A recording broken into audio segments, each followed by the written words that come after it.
Acclaimed Venezuelan news site latest victim in Facebook's censorship spree. Facebook has removed the page of yet another media outlet. This time, it's not a far-right fringe network like InfoWars, but Venezuela's only independent, grassroots left-wing English media platform. The outlet, Venezuela Analysis, noted on Twitter. Publishers for the news outlet were informed by Facebook on Thursday that their page had been unpublished due to recent activity that doesn't follow the Facebook page's terms. When a Facebook page is unpublished, it becomes no longer viewable to the public, only to the administrators. Venezuela Analysis will have the option to appeal the decision. It isn't clear what specific activity prompted the move. The outlet called it a naked attempt to block our grassroots coverage of the on-the-ground situation in Venezuela. Need more evidence that Facebook is arm of corporate mainstream media, censoring alternative voices? The outlet also noted that its page was unpublished after it posted brilliant piece demolishing the mainstream media's appalling coverage of the assassination attempt against Venezuelan President Nicolas Maduro on Saturday. The reader-funded news outlet is a rarity in the English-language media landscape because of its pro-Bolivarian stance, a stark contrast to the majority of coverage of Venezuela in the United States, which generally promotes Venezuelan opposition claims uncritically, giving often violent opposition protests glowing coverage while excoriating the elected government. Venezuela Analysis has received glowing endorsements from a host of political influencers. Filmmaker John Pilger wrote, "Never has a country, its people, its politics, its leader, its myths and truths been so misreported and lied about as Venezuela in the past decade."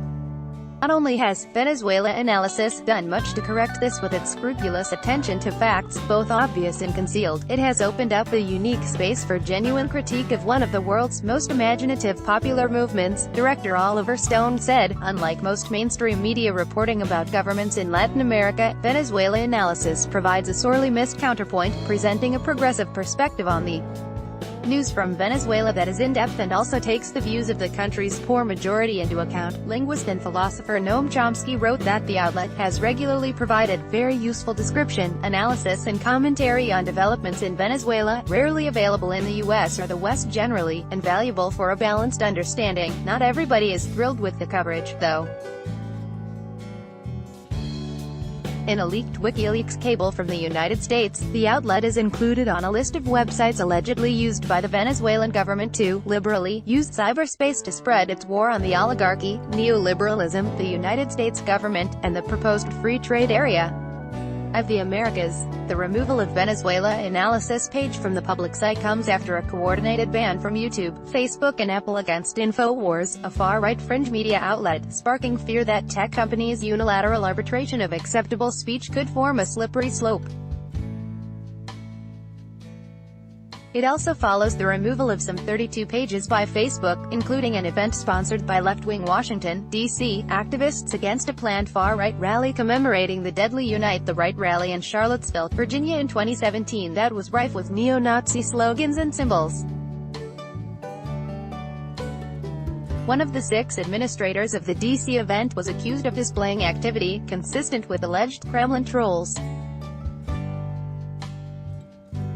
Facebook has increased its scrutiny of alternative views since the January 2017 Director of National Intelligence report on Russian activities and intentions in recent U.S. elections spent half of its pages detailing dubious allegations against RT and Sputnik, including that the outlets seek to foment radical discontent on behalf of the Kremlin.